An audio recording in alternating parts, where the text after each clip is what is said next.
50 years ago, which is amazing for me to contemplate,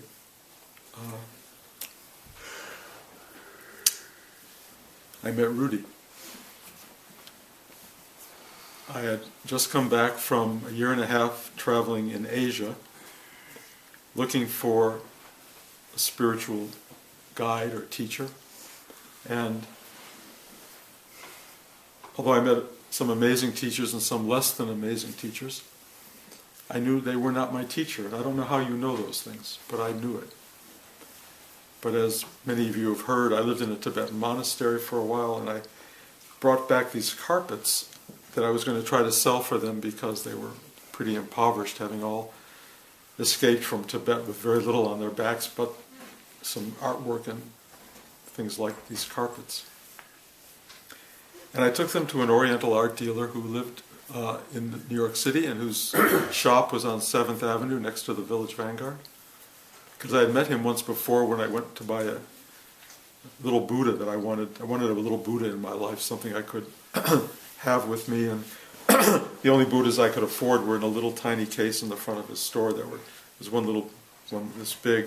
Forgive me for having told this story a million times, but I looked at that one Buddha and loved it, but it was broken, and I decided not to do it. And when I asked this guy, Rudi, this big, portly, bald-headed guy, if I could buy a Buddha, he said, sure. And he walked me over to the case and pointed to the broken one. And I said, yeah, I like that one, but it's broken. And he said, well, look for perfection in yourself, not in external objects. And that hit home. Then I spent a year and a half looking for a teacher all around the world. And I went literally around the world to within 4 blocks of where Rudi's shop was. And then I walked back to his shop to sell these carpets, and he asked where I'd been. And I said I was in India, and he said, what were you doing there? I said I was looking for a teacher. He said, did you find one? I said, no. He said, well, you know, I can teach you everything you want to know. And it was the most bizarre kind of awareness for me, but I knew it was true. I cannot tell you how I knew that was true, but the knowing that happens is profound. And he taught me an exercise which all of you have learned, and he said, do this every day for the rest of your life, adding that the practice he was teaching me was a life's work. I never thought it would be a life's work. I really thought in a year or two I'd have reached enlightenment and would be done with the insanity of the human experience and the journey. But, you know, he was totally right. It was a life's work, and it continues to be, and it's been 50 years. But the most amazing 50 years imaginable. I don't want to make this about me, because the journey that I was on is a journey we are all on. It's a collective journey. And at the core of Rudi's journey, there is an exercise that goes into opening what's called chakras. Chakras are these places within us that basically respond to being human, like having an open mind, an open heart, an open power and willpower, a free-flowing, or let's say a healthy sexuality, a kind of connection to something higher, greater than yourself. It's really not just open chakras, it's open being, it's being human, it's being real in the world. And the thing I think Rudi understood very clearly was how unprepared most of us were for that journey. How few of us were open-hearted, open-minded, effective in the world. How few of us were not troubled by things that were not functioning according to the way other people told us they should be. We were limited by our programming. The programming in every one of us is definitely incomplete. We're programmed by people who don't know what they're doing. Every one of us. And we're all misprogrammed, and we have that reinforced, and then we reinforce it ourselves. And so we're all walking around deeply troubled. Now, some of you I know don't feel troubled, but we're all caught in an existential dilemma that we are here to figure it out, work it through, open, become whole people, in a world where all of these attainments are going to be temporary because in the end we die. Period. It all gets taken away. Literally everything gets taken away. From your mind to your body to your sense of self, everything finally evaporates. And here we are fighting to establish that self that is going to be taken away. It's a dilemma of schizophrenic proportions. And we're all in it. Everybody is in it. And what to do about it. And Rudi had this crazy practice. A practice that I haven't really witnessed in other spiritual centers. I don't know exactly how he put it together, although it was referred to as tantric practice or Kashmir Shaivism. It has philosophical roots in Hindu and Buddhist tradition. It talks to the mystical tradition of Western religion, so this is not a completely unique practice. On the other hand, I've never seen anything like it. And I've been doing it for 50 years and trying to understand what it is. What are we exactly doing? And I have to be very honest with you, it is only finally, after all this time, dawning on me what this practice does, what it's about. And I gave a talk last week, which you can reference if you want, because I don't want to do the whole talk again right now. But it is really important. And what this whole practice is about is something that you do not get in normal human exchange, dialogue, interaction, which is true, profound connectivity. That we do not, in our daily lives, really connect to each other. We connect through the enormous plated armor that we carry, the filters we wear, all of these masks that we don every day to talk to another person. And we have to cut through layer upon layer upon layer upon layer to get to anything momentarily real in another person. And we hardly ever get it back because they're looking at us through their own layers and complications. And so to touch each other, to have a real exchange of being, hardly ever happens. If it does happen, it often happens through having had enough to drink, having a romantic attachment that allows you to start to peel away the layers, although often that doesn't work all that well, and if it does, it's temporary. But trying to really get to another human being and feel seen, known, touched, acknowledged is really hard. And the extraordinary thing about this practice is it is cutting through the bullshit. But it doesn't cut through it in an instant. It takes a lifetime. It's so hard to strip away all of the stuff that keeps us from being open, vulnerable, and available to another person, and making another person feel safe enough to be the same for us. So the human experience for most people is an approximation of what it means to be human. It's a vague connection to momentary explosions of, oh, I was seen, I was touched, I was acknowledged, I was known. That is it's so powerful that one moment in a lifetime is sometimes enough, but it's why one moment in a lifetime? Why once in a while? The opportunity exists for us to be profoundly open to each other.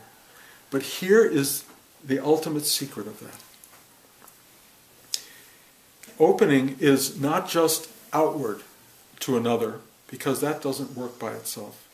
It's going inward to allow for the reality of us to be touched by and to acknowledge and reach out to another. So if we are coming from ego mind, from selfishness, from our own personal drama into a relationship with someone who's also ego-minded, selfish, and in their drama, all you get is more drama. All you get is more whatever it is that keeps the wheel of life spinning around. But when you go in to yourself and you begin to discover through these open-hearted, open-throated, open-minded, open-bellied relationship to yourself, you start to discover who you are. And you have to pass through veils of illusion.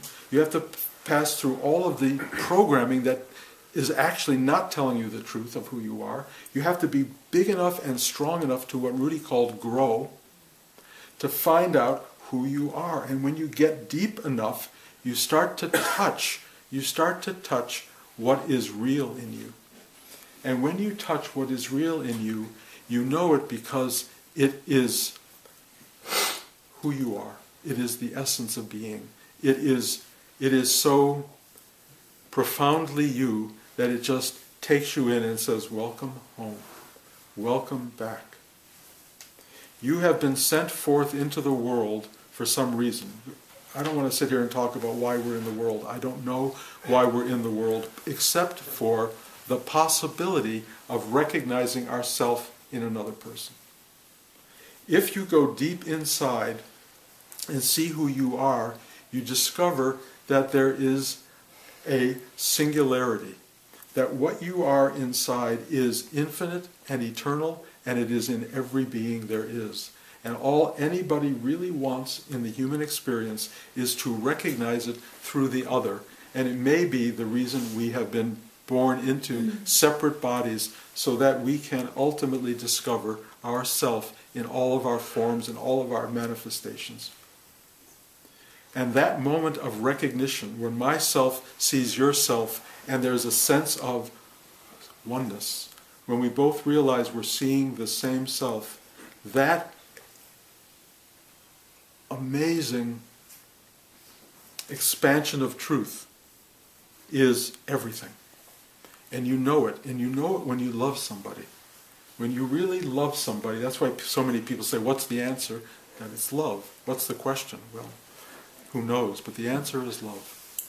And that love is not personal, it's not self-aggrandizing, it is love of self, and that love of self is revelatory, because when you dig deep inside, you realize that the love of other is the love of self. And how do you get there? How do you make this all happen? Well, some people just tell you to sit and meditate and watch your mind, which is fine. It's fine. No, I don't want to criticize other meditative forms. They're all valuable. Coming to see yourself and know yourself will absolutely help you open to others in a whole other way. But this practice that Rudi came upon or developed, and I truly don't know which is true, but Rudi would sit with us and he would look at us. That's all he did. He looked at us and he taught us how to be seen. He taught us how to sit still, how to take a breath, how to open our heart, open our mind, open our ego structure, open our belly, open our sexuality, and just be vulnerably there. And he would look at us and he would send this dynamo of energy, of love and connectivity and possibility and richness into anybody who wanted it. You just sat there and said, please help me to surrender. Surrender means get out of your own way, let go of all of the things that are trying to interpret what's going on, to intellectualize it, to figure it out. Let it go. Don't figure it out. Just be there. And what happens when you do that is you allow something into your life that will take over. And I know that may sound scary, but the thing that takes over your life is yourself. Yourself begins to guide you, to diagnose you, to navigate you through the craziness of manifested form. And it turns this manifested world into something that has what you might want to call purpose and meaning. But purpose and meaning comes from connection. Purpose and meaning announces itself as soon as you connect. When I feel love, and I feel an openness in someone else to receive that love, and they look back at me and I look at them as myself, there is a kind of indescribable joy of recognition and acknowledgement, a sense of thank you, of gratitude, because I just saw who I was and somebody let me in to see that. I don't know other practices that do this. And I'm not trying to sell Rudi. I'm not trying to sell what we're doing. I'm just trying to say this is an amazing thing. It's a direct line to what is, what's important, what's meaningful, what's real. And it is unfolding daily. It is making itself bigger. I thought at one point I had arrived at the arrival point. I called it awakening or enlightenment. And the bullshit of that is that there's no arrival. You don't arrive at anything. What you finally get at after a lifetime of work is there's nobody getting in the way of it. The you is gone. The person is gone. It doesn't play out. It's just like, thy will be done. And there's such an unbelievable recognition of what thy will is. There's such an incredible sense of, I've done the work. Rudi called it the work. The work of letting it go, letting you go, letting go of the separateness that you have played with your whole life. Feeling free enough to be completely, unendingly vulnerable, to be completely open to life and possibility and the world, and to realize that every second is a manifestation of that possibility. Every second is an announcement of truth. And once that second is gone, you don't have time to hold on to it. You don't have time to think about what might be the next second. You only find yourself completely, absolutely present in this one. And there is nothing else. The goal of the spiritual journey is to let go of the thing that separates you from what is, and to just allow you to be who you are now. And what you discover, that who you are is who everyone is. And if you know who you are and other people don't, your job, and you will feel it almost like an order, it's like a commitment. Your job is to help other people know this. Your job in the world is to use your connection to the exquisite nature of being and to share it with other people. And you will discover, as you do this, how unavailable people are. How they don't want it, they're scared to death of it, they would rather you went the other way. They are armored and protected against it out of fear, mostly. And you cannot penetrate that without their saying, okay. You cannot go in the front door because they will fight you in every possible way. They will be scared to death of it. So you have to figure out, with the amazing intelligence that will emerge inside you, how to get in to another human being without their knowing you've gotten through the back door. How do you arrive in another human being? And it's taught, it's given you, and you will find your way in, and it has to be a kind of almost invisible approach. It has to do with loving and accepting and allowing the person to be who they are, and to reach in as deeply as you can without selling it, without pushing it, without creating a defensive mechanism, and just allowing this very gentle force into another person, and you will discover it has power, and it begins to break them down slowly. And after a lifetime of breaking down, if you have that much opportunity, you will be meeting someone who has been you all the time. That's the great thing about long-term relationships. If you're using them well, which is rare, but if you're using them well, you will realize that you have been living a life with yourself.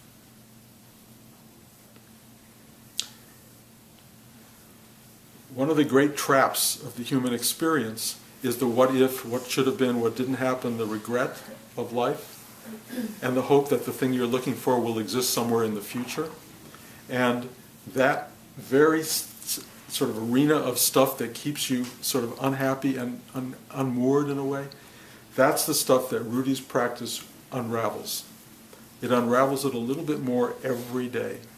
You start to let go of the regrets, you start to let go of hoping it will come down the road. You just sit down with what is, and you don't measure it, you don't go, if you start to go like, oh, if only I could have a little bit this, or if only that, all that goes away. And you just find yourself residing in the truth of what is, and bizarrely, and I don't know how it works, but you discover it's enough. It's fulfilling. Your incompleteness is only an incompleteness in the material sense, the worldly sense, which we're all addicted to. But if you start to let go of that addiction, this is a 12-step program in a way, you let go of your addiction to the world, let go of your addiction to others, the world sort of amplifying who and what you are. You let go of all of that through this deep breathing that Rudi taught us, this sense of reaching inside and asking for help to let go, to surrender. If you can really start to do that, What comes about is a deep, profound recognition that this is enough. It's enough. And it is wondrous, and it is brilliant, and it is infinite, and it is all-knowing, and it is everything you've ever sought, and it's always been there. It's never not been there. What's not been there is you. And as long as you are caught up in the what could have been and what might be and what will be, you're not going to find this. So this is a slow, gradual breaking that stuff down, because if you could let go of it with one cut with a knife, we'd all do it. You can't do it that way. It's gradual. Falls away, falls away, falls away, falls away. You let it go, and then finally there's this freeing that takes place, this liberation. But it's not a liberation into not being, it's a liberation into complete being. It is not an easier route than the individual human route. It is suddenly becoming all there is, becoming humanity itself. You feel the totality of being. You have to be very surrendered to be able to take on all of the human condition, all of the life experience, all of the goodness and badness and the joy and the suffering of what humanity is. To be able to deal with that, you've got to get rid of you, because it's so big. And if there's any part of you that's having to go through that, you won't be able to withstand it. It's too big, it's too painful, and too beautiful.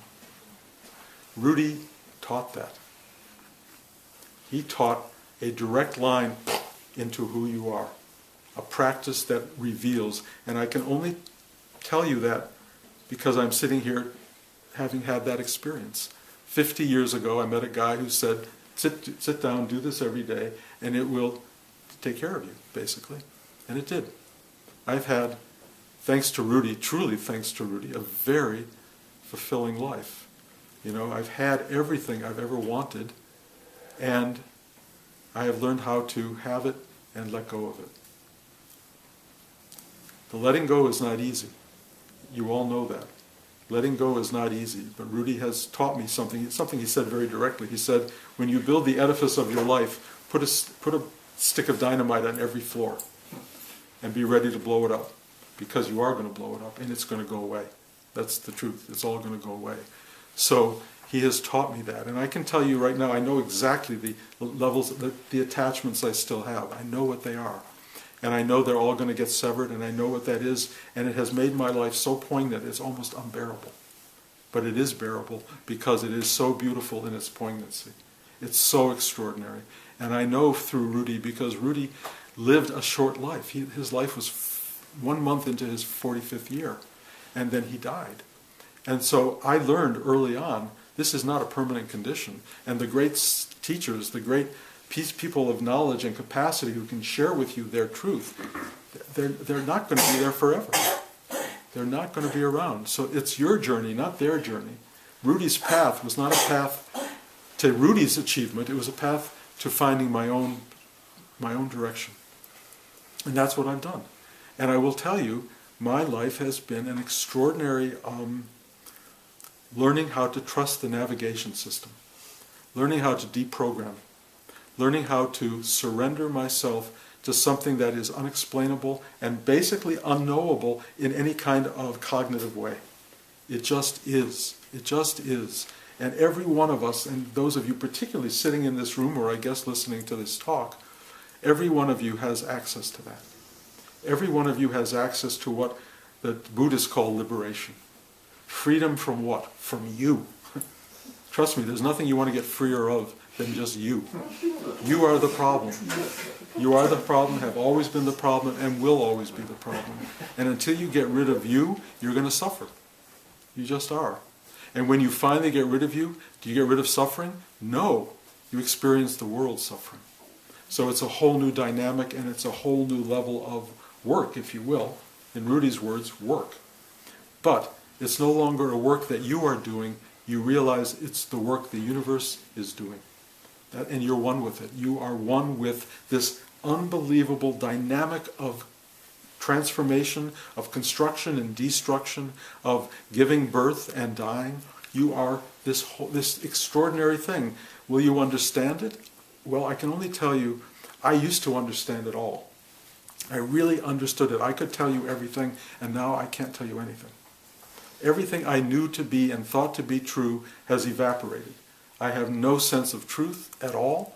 I cannot tell you moment to moment that this is what it is. I think it's all stories we tell ourselves. It's all narratives we feed ourselves to make ourselves feel good, and it's all bullshit. And you have to finally just go, none of the above. Netty, netty, netty, nothing. Not this, not this, not this, not this, not this. So if it's not this and not this and not this, what is it? It's this. It's this. Period. And this is already gone. So now it's this. Gone. This. Gone. This. Gone. Then what? I can't tell you. So coming for answers is going to be a total waste of time. But coming for the truth of that which arises and disappears, the truth of that which comes into being and ceases to be, the truth of that, whatever process we're involved in, is so remarkable that when you realize you are not in it, you are it, then what?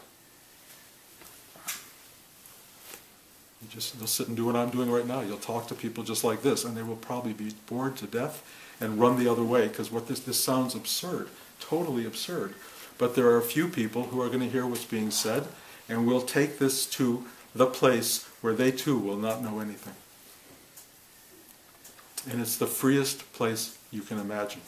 It's much freer to not know than to know. You don't have to hold on to anything, you don't have to espouse anything, you don't have to prove anything, you don't have to believe anything. You just are, and it will continue like that, maybe forever. We'll see. You know, if I come back or someone comes back and they'll tell you it's forever, and that's great.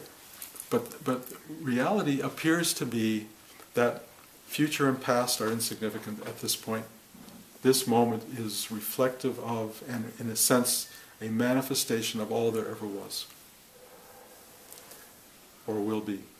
So I wouldn't be telling you any of this if I hadn't met Rudi, and if Rudi hadn't said, I can teach you everything you want to know, because he did. And he said it would take a lifetime, and it has. And his practice, his teaching, his personality were uniquely Rudi. I could never be Rudi.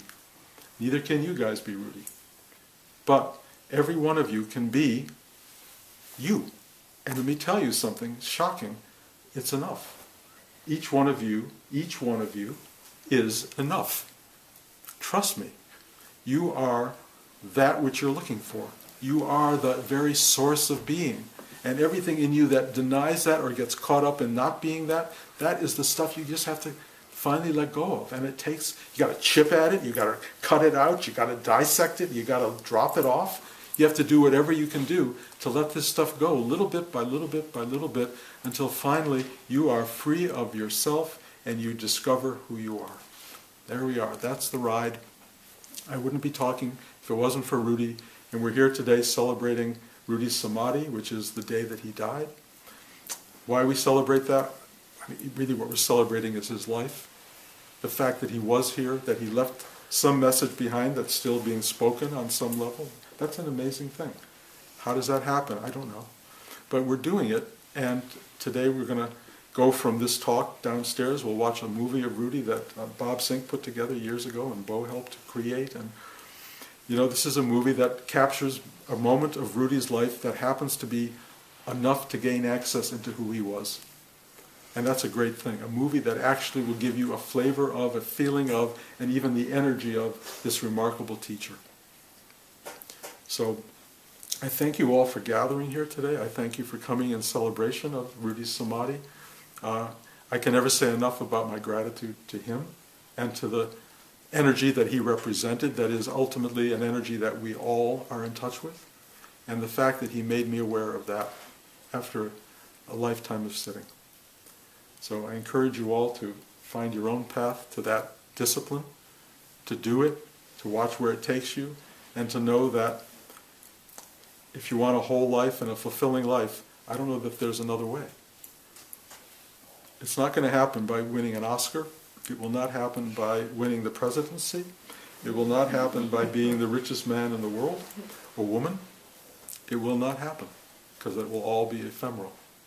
It will happen if you sit back and discover that which is going on, that has everything and nothing to do with you. So thank you. Any quick questions? Thank you. Okay. So we'll go downstairs. We may need more chairs downstairs. I don't know how many of you want to sit on the floor. There are some. If some of you want to carry the folding chairs downstairs and put them up if we need them, and if we don't have enough, if you could come back and bring some of the more permanent chairs, just so people can sit, or you can take pillows and sit on the floor, which is fine. And then we'll watch this movie, and then there's a big brunch, and you're all welcome to stay. Thank you.